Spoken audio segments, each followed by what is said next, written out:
आंठू और शरीर विभिन्न गंठी गुड़िक जंत्रणा हवा जंत्रणा बढ़िया जर आसवा फुलवा शीत दिन जंत्रणा बढ़िया ठंडा पागर जंत्रणा बढ़िया यहाँ आंठुगंठी बात आंठुगंठी प्रदाह बोली कहुए ताको इंग्राजी में रिमाटिज्म बा रिमाटॉइड आर्थराइटिस बोली कहुए।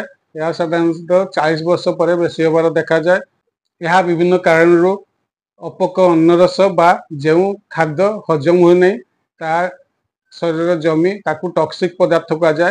यह शरीर बेसी बढ़िले या विभिन्न गंठी जमी से फुला हुए जंत्रणा हुए ताकू आंठुगंठी बात बोली कहुए।